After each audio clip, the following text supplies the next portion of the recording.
여수 부동산 읽어주는 남자입니다. 이번에는 레지던스에 대해서 브리핑을 시작하겠습니다. 레지던스에 대해서 정확하게 알기 위해서는 도시형 생활주택과 오피스텔에 대해서 함께 분석이 이루어져야만 주거형 오피스텔에 대한 검토가 제대로 이루어질 수 있습니다. 우선 도시형 생활주택에 대해서 알아보면요. 도시형 생활주택은 1인 가구와 가족 구성원의 수가 적은 가구가 계속해서 증가함에 따라 이명박 정부에서 새롭게 도입한 주택 유형입니다. 아파트와 비교했을 경우에 비교적 저렴한 가격은 물론이거니와 주택 청약 통장이 필요하지 않아서 첫 도입부터 높은 인기를 누렸습니다. 도시형 생활주택과 오피스텔 간의 가장 큰 차이점은 전용률입니다.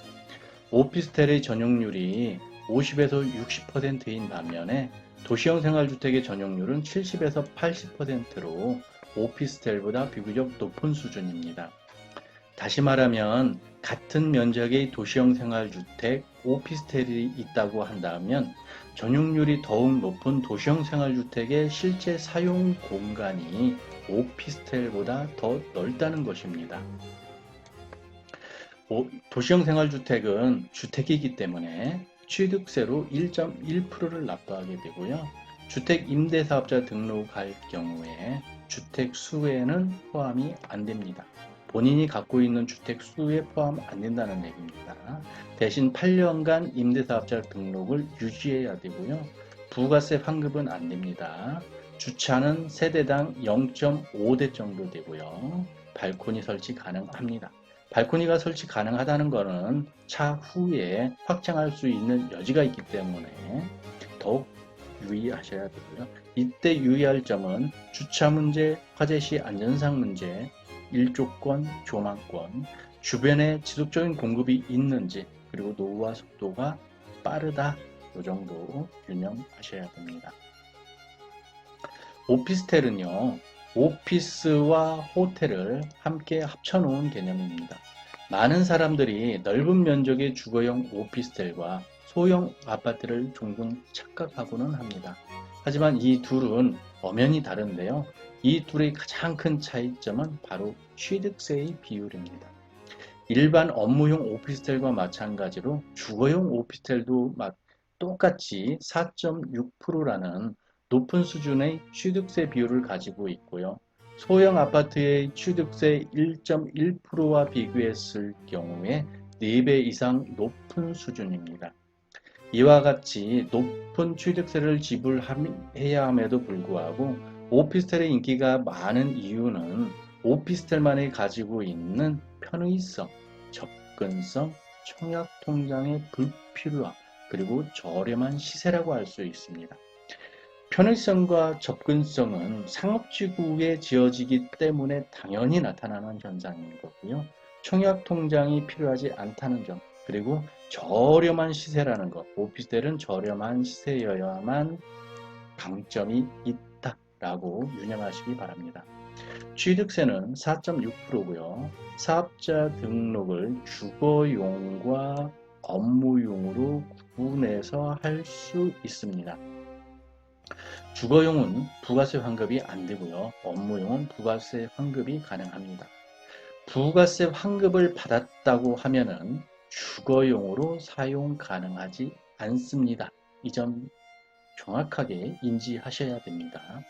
과세 기간 10년 유지해야 되고요. 업무용은 전신고 안 됩니다. 매년 2회 부가세 신고해야 되고요.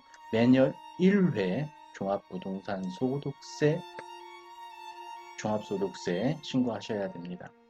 세대당 주차장은 한 대 정도 되고요. 발코니 설치 안 됩니다. 이 점도 도시형 생활주택과 다른 점입니다.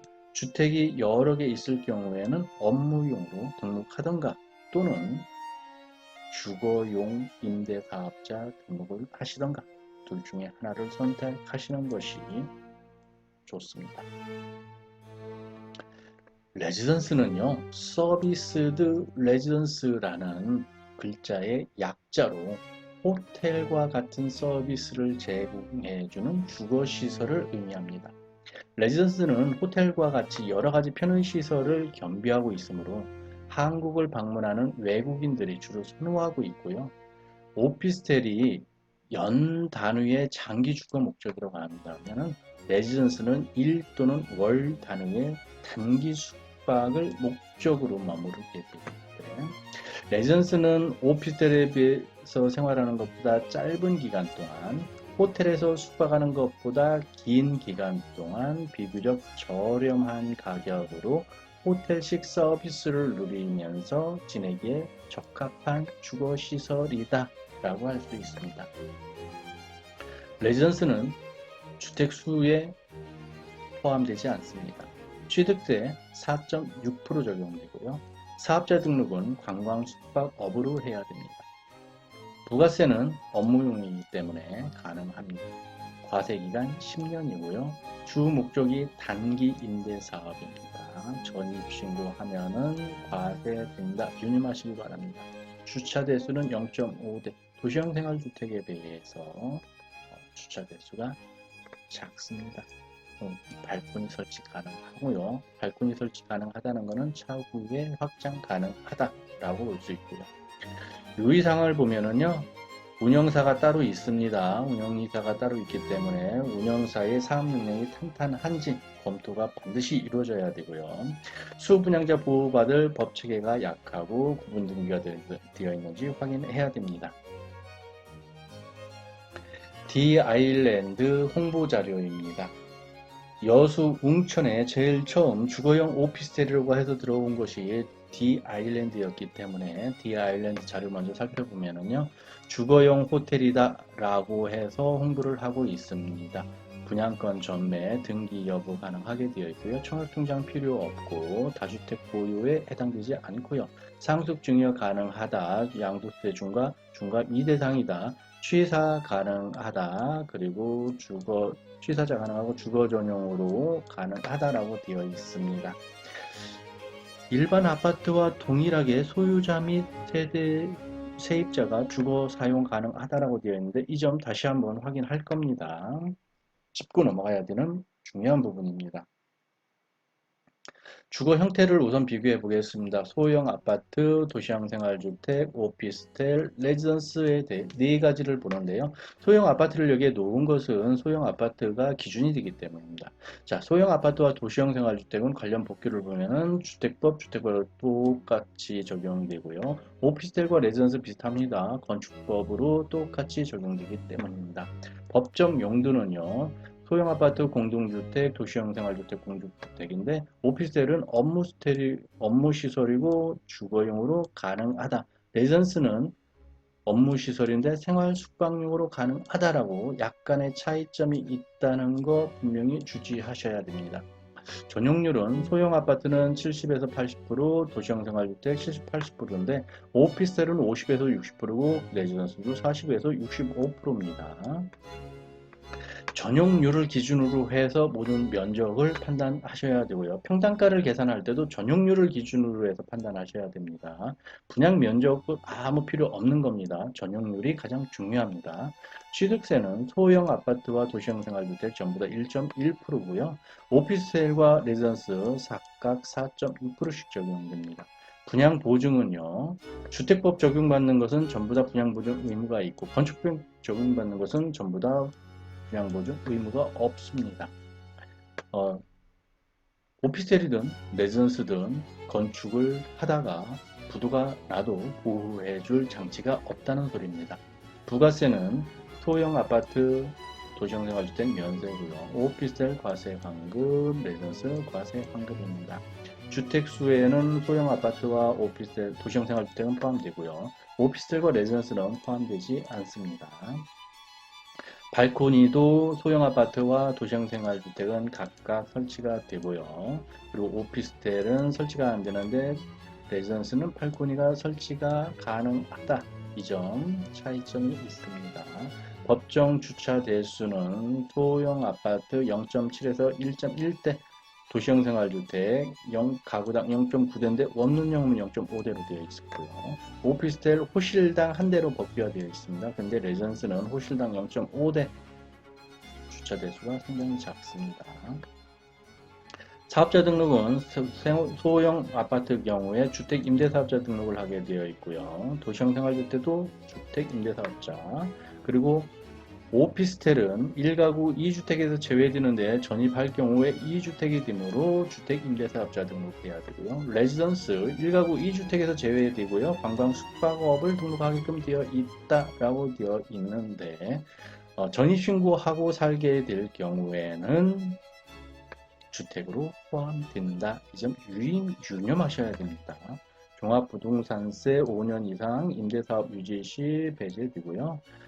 도시형 생활주택도 5년 이상 임대사업 유지 시 배제됩니다. 오피스텔 5년 이상 임대사업자 유지 시 배제되고요. 레지던스는 종합부동산세에서 면제되게끔 되어 있고요. 양도소득세 5년 이상 임대 시 5년 이상 임대 시인데 레지던스 1가구 2주택 해당 없음 양도소득세 낸다는 소리입니다. 장점, 소형 아파트 안정성과 황금성이 장점이고요. 도시형 생활주택은 안정성, 황금성 장점입니다. 오피스텔 장점으로는 소액 투자 가능 임대사업 수익률 유리, 임대 수익률 유리 이렇게 되어 있고요. 레지던스는 제가 아직까지 큰 장점을 찾진 못했습니다. 소형 아파트 단점, 큰 단점 찾지 못했습니다. 도시형 생활주택의 단점은요. 일조권, 조망권, 노후화 속도, 임대료 하락폭 큼. 오피스텔 역시 단점으로는 일주권, 조망권, 노후화 속도 크고 임대료 하락폭 큽니다. 레지던스 단점으로는 황금성 약하고요. 소송 발생 가능성 있고 가동률 목표 달성이 미약하고요. 확정 수익률 역시 불확실합니다. 대표 사례가 있는데요. 도시형 생활주택으로는 학동에 있는 프라임시티 센트럴파크가 도시형 생활주택이고요. 아직 지어지지는 않았지만 주삼동의 파인빌리지 그리고 웅천동의 골드플레스에서 짓고 있는 테라스 힐이 도시형 생활주택의 대표적인 사례입니다. 오피스텔은요. 덕충동에 신성 오피스텔이 있고요. 아직 지어지지는 않았지만 학동에 짓고 있는 스위트 M이 있고 글로리아는 지어졌습니다. 완공됐고 웅천의 비고시티 짓고 있습니다. 그리고 웅천의 꿈에 그린 오피스텔 완공됐죠. 입주 시작했고요. 그리고 건축 중인 웅천의 디아일랜드 오피스텔이 있습니다. 레지던스로는요. 덕충동에 있는 베네치아, 유탄마리나, 라마단 르네상스 얘네들도 레지던스 호텔로 해당됩니다. 그리고 웅천동에 있는 디아일랜드, 자이더 스위트 그리고 얘네들은 대형 평형이고요. 소형으로는 베이원 파크도 레지던스에 해당됩니다. 웅천 자이더 스위트 계약 안내문을 보면은요, 가장 중요한 거는 이 부분입니다. 이 부분을 제가 다시 한번 발표를 하겠습니다. 웅천 자이더 스위트 모집 공고 아까 그 부분을 했는데 이 부분에 대해서 다시 한번 주석을 확대를 한번 해보겠습니다.